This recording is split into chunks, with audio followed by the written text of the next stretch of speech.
इन्हीं को परेशान करेंगे, क्योंकि इन्होंने बड़े बड़े झूठे सच्चे वादे कर दिए लोगों के साथ। अब पहले इन्हीं को परेशान करेंगे, फिर भी अगर इनको अकल नहीं आती है तो फिर लास्ट ऑप्शन होगा पानी बंद का। उसके लिए हम जनता को भी अभी से हम अपील कर रहे हैं कि देख लो, हम आपसे हमारी कोई दुश्मनी नहीं। घेराव के बाद क्या, घेराव के बाद क्या, इसके बाद कुछ सोचा है? मैम, इसके गिराव के बाद, रविंद्र रैना जी के गिराव के बाद एलजी साहब का गिराव होगा, क्योंकि उन्होंने भी वादा किया था 11 नवंबर 2020 को। उसके बाद अमित शाह जी जम्मू आने वाले हैं, तो उस दिन तो फैसला होगा। अमित शाह जी ने तो मिनिमम वेजेस एक्ट लागू भी कर दिया, कुछ पैसे आए अकाउंट में? मैम, अभी जब वो आएंगे तो इस चीज़ का नतीजा भी उनके सामने होगा कि जो वो मिनिमम वेजेस एक्ट दे के गए हैं, और उसका रिएक्शन तो कुछ होगा ना। वो रिएक्शन उनको उसी टाइम पे मिल जाएगा कि जो मिनिमम वेजेस उन्होंने दिया उसके साथ हमने क्या खरीदा। उसी पैसों से हार भी आप उनको पहनाएंगे, स्वागत करेंगे? बिल्कुल मैम, काले हार हम तैयार कर रहे हैं, आने वाले हैं, पहनाएंगे उनको। जो मिनिमम वेज एक्ट उन्होंने दिया है उस चीज़ को तो उनको करना पड़ेगा ना, उनका वेलकम करना पड़ेगा। तो उसका बिल्कुल हम पूरी तैयारी में हैं। अभी भाजपा के पक्ष में है सब कुछ। वो चाहते हैं अगर कि अमित शाह जी का स्वागत हो तो उसके लिए हम तैयार हैं। स्वागत पूरे जोरदार तरीके से होगा। अब पहले रविंद्र रैना जी को 2-4 सवाल पूछने हैं, उनसे पूछ लेते हैं, फिर उसके बाद अमित शाह जी की बारी है, और उसके बाद नरेंद्र मोदी जी भी, जैसा सुनने में आ रहा है कि इसी महीने में लास्ट में या अप्रैल में फर्स्ट वीक में दौरा करने वाले हैं, तो उनका भी स्वागत करेंगे। जो ये बड़े बड़े दावे करते हैं कि जम्मू कश्मीर नया जम्मू कश्मीर बन रहा है, तो उसकी तस्वीर तो उनके सामने पेश करनी पड़ेगी। डेमोक्रेसी में सबको अपनी बात कहना हक है। डॉक्टर जितेंद्र सिंह जो हैं वो जम्मू कश्मीर के लोगों का वकील हैं सेंटर में। अगर वकील हमें ये कहेगा, जो हमने वकील किया है वो कहेगा कि आप बैकडोर हो, आप पाप की गारंटी हो, तो उसके दरवाजा तो खटखटाना ना। उनको बताना है कि डॉक्टर साहब हम बैकडोर नहीं हैं, हम फ्रंट डोर वाले हैं, हम कोरोना वॉरियर हैं, कोरोना का टाइम काम करने वाले लोग हैं। जब आप लोग घरों में छुप गए थे तो हमारे लोग ही ग्राउंड पे काम कर रहे थे। अगर आपको हम बैकडोर लगते हैं, पाप की घंटी लगते हैं। आप लोगों ने 2014 में जब माननीय हमारे जो प्रधानमंत्री हैं, जो इलेक्शन कैंपेन कमेटी के चेयरमैन थे बीजेपी के, ललकार रैली में उनके सामने ये सब बीजेपी की टॉप लीडरशिप बैठी थी, और जुगल किशोर शर्मा जी ने बोला था कि धारा 370 के बाद अगर जम्मू कश्मीर का सबसे बड़ा मसला कोई है तो वो है डेली वेजर। तो आज पिछले 8 साल से इनको क्यों याद भूल जाता है? जम्मू कश्मीर में नेतागण चुनावों की तैयारियां कर रहे हैं, और कोई व्यक्ति जो है परिसीमन आयोग की रिपोर्ट का विरोध कर रहा है, वही कुछ व्यक्ति जो है समर्थन कर रहे हैं। लेकिन डेली वेजेस के लिए कोई भी नेता मुखर होकर नहीं आ रहा है, कोई भी अधिकारी नहीं आ रहा है। उनको खुद ही अपनी लड़ाई खुद ही लड़नी पड़ेगी। और अब एक बहुत बड़ा आह्वान रविंद्र रैना के लिए, जो लगातार कहते हैं कि हमने इनको रिकॉर्ड में लाया है, हम जो है इनके भविष्य को सुनिश्चित करने के लिए बिल्कुल अग्रसर हो रहे थे। आपसे मैं जानना चाहूँगी, रविंद्र रैना की कौन कौन सी ऐसी बातें हैं जिस पर आपने विश्वास किया, लेकिन आज लगता है कि वो विश्वास जो है गलत साबित होगा? मैडम, आपका शुक्रिया। सबसे पहले मैं आपको ये बताना चाहूँगा कि हमारी जो एजुकेशन 48 डेज चली थी यहाँ पे 2020 में, उसके पहले हमने 7 नवंबर को इनके ऑफिस का घेराव किया था, और ये बाहर निकल गया। इनके साथ हमारे माननीय सांसद जो MP जुगल किशोर शर्मा जी भी थे, और बीजेपी के टॉप लीडर्स थे। इन्होंने LG साहब से बात की फ़ोन पे, और इन्होंने हमें 11 नवंबर का टाइम लेके दिया कि आप LG ऑफिस हमारे साथ चलिए और आपका मसला वंस फॉर ऑल हल करते हैं। तो हमने इन पे विश्वास किया, और हम करीब 4-5 लोग इनके साथ वहाँ पे गए।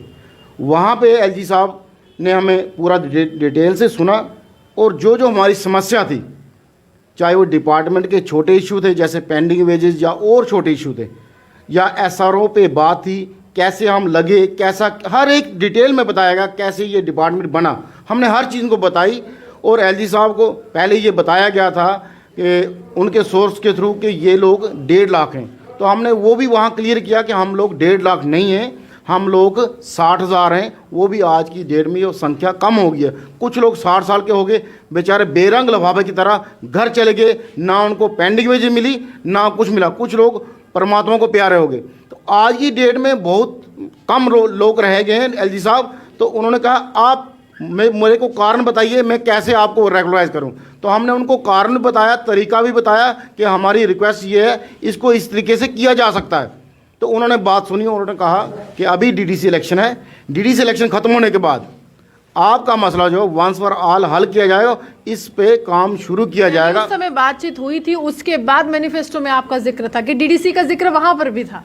बिल्कुल डीडीसी का जिक्र वहां पे था। भाजपा के नेताओं ने किया था या उपराज्यपाल मनोज सिन्हा ने नहीं, किया? ये राज्यपाल, जितनी बात मैं आपको सुना रहा हूँ, ये राज्यपाल साहब ने किया था। राज्यपाल ने खुद कहा था डीडीसी के बाद होगा, बिल्कुल। वही चीज देखकर मैनिफेस्टो में भी जिक्र हो गया आपके। शायद मैं इसके बारे में क्लियर नहीं कह सकता, शायद हो सकता है, लेकिन एलजी साहब से की बातों से हमें बड़ा विश्वास हुआ।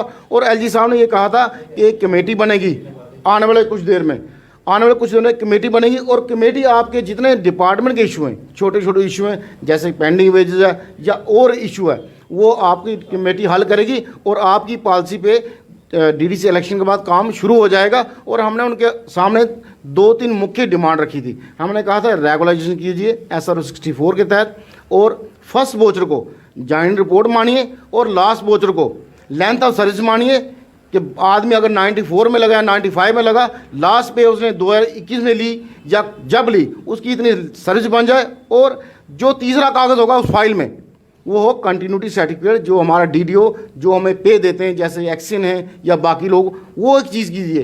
तो उन्होंने उस चीज़ को माना कि इसको सिंप्लीफाई भी करेंगे, और आपके जो आपके जो शक शुबे हैं या आपकी जो डिमांड है, जो SRO में कमी है, जिन SRO में जो SRO 500 में कमी है, तो हमने उनको कहा था हमें SRO 500 भी माने नहीं था, मंजूर नहीं था।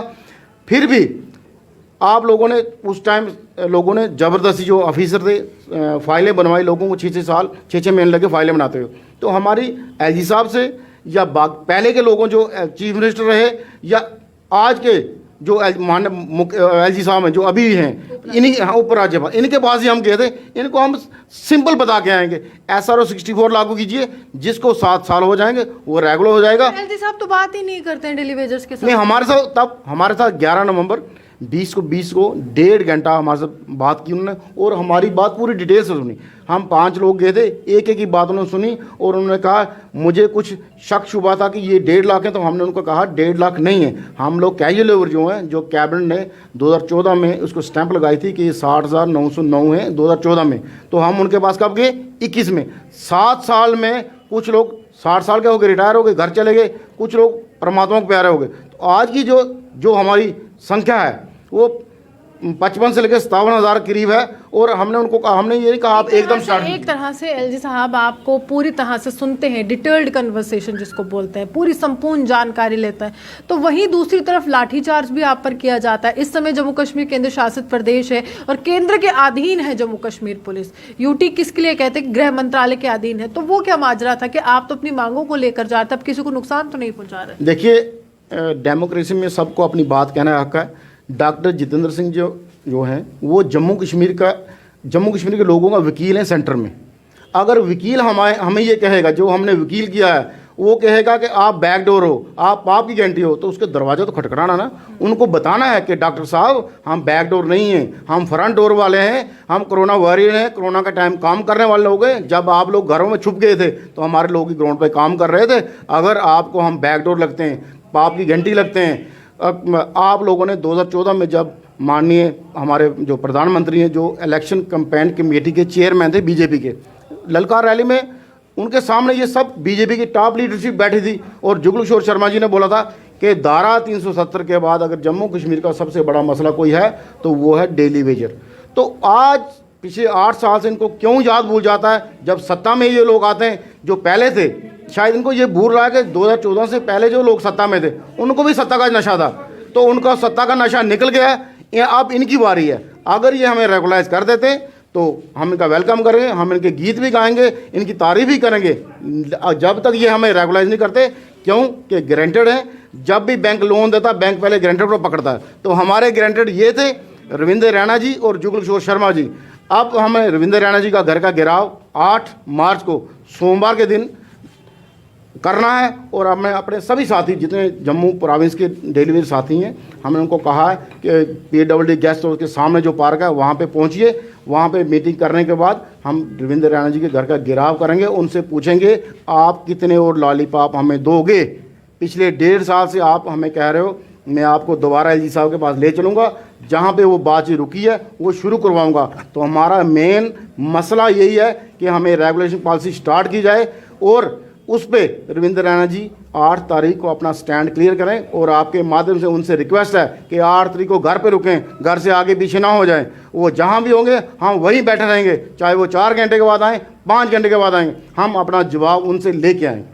रवि जी, आपसे मैं जानना चाहूंगी, आप पीएमओ डॉक्टर जितेंद्र सिंह के कार्यालय का घेराव कर रहे थे तो लाठियां बरसाई गई। रविंद्र रैना के घर का जो घेराव करने वाले, डर लग रहा है? मैम, अगर डरने वाले होते तो हम पीएमओ मंत्री के घर का घेराव ही नहीं करते। अब हम डरने वाले नहीं है। जब जैसे मेरे साथी ने बोला कि अगर हम कोविड में रेड जोन के अंदर ड्यूटी कर सकते हैं, 48 डिग्री टेम्परेचर के अंदर हम सड़कों के ऊपर पाइपें ठीक कर सकते हैं, खड्डे मार सकते हैं, तो ये अपने हक के लिए लड़ने के लिए हम पीछे नहीं है। बाकी हमने ताकत इनकी देख ली है। जब इन्होंने लाठी चार्ज वहाँ करवाया तो ये इनके अहंकार की निशानी थी। तो कोई बात नहीं, वोट तो हमसे ही लेना है, आम जनता से वोट लेना है। हम फिर भी कह रहे हैं आप दोबारा तैयार हो जाओ, हमारे हैं। हमने उस दिन भी कहा था कि हम आएंगे। जब रविंद्र रैना से मैंने सवाल किया कि इस समय तो रवि जी खुद ही कह रहे हैं कि मुख्यमंत्री का सपना तोड़ेंगे, तो वो कहते हैं कि रवि जी जानते हैं भाजपा ने बहुत कुछ किया। हाँ, बिल्कुल जानते हैं। भाजपा ने बड़ी बार आश्वासन दे दिए, जानता हूँ, सब कुछ जानता हूँ।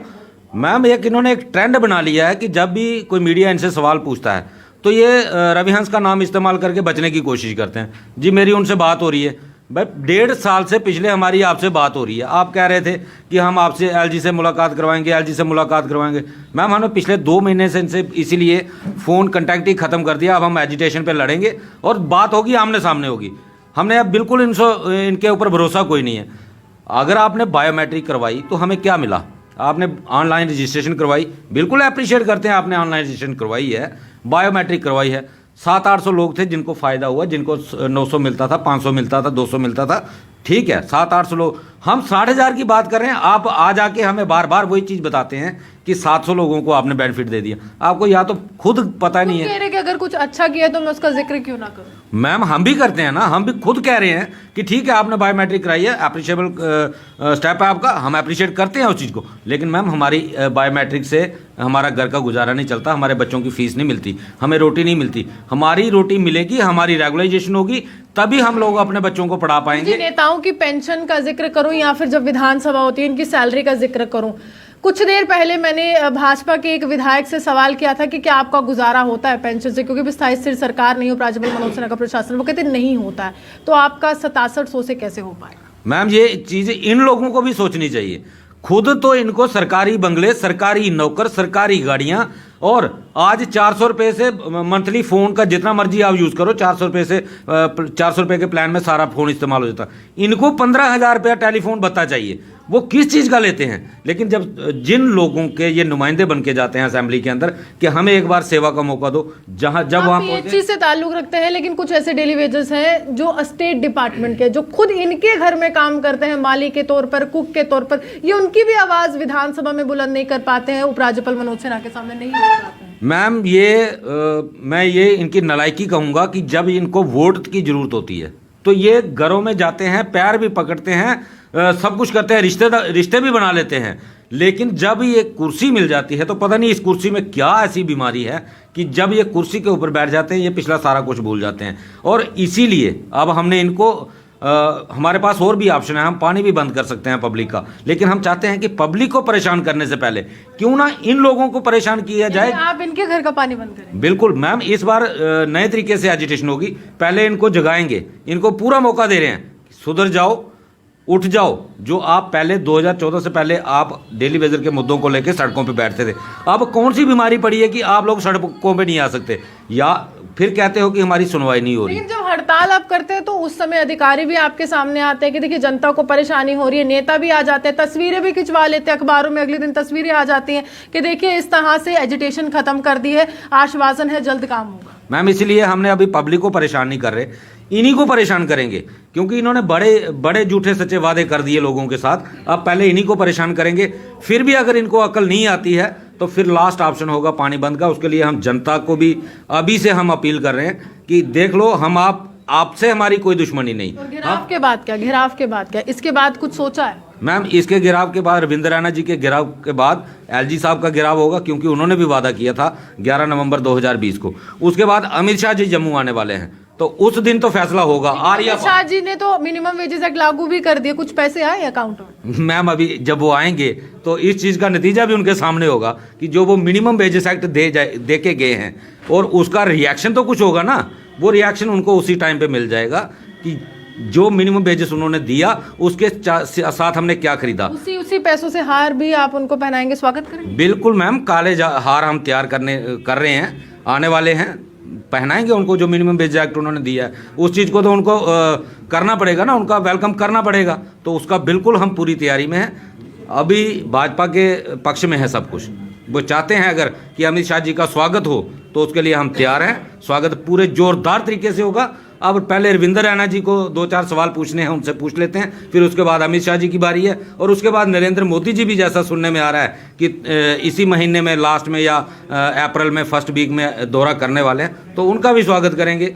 जो ये बड़े बड़े दावे करते हैं कि जम्मू कश्मीर नया जम्मू कश्मीर बन रहा है, तो उसकी तस्वीर तो उनके सामने पेश करनी पड़ेगी कि ये नया जम्मू कश्मीर है और ये हमारे अच्छे दिन हैं। उनका पूरा उनको देखिए, सीढ़ी दर सीढ़ी आगे बढ़ने वाले हैं, स्वागत करने वाले हैं, लेकिन तरीका इनका अपना खुद का होगा। आप यूं ही हमारे से बने देखते थे न्यूज़ 9 लाइव। जम्मू से फरहान की रिपोर्ट।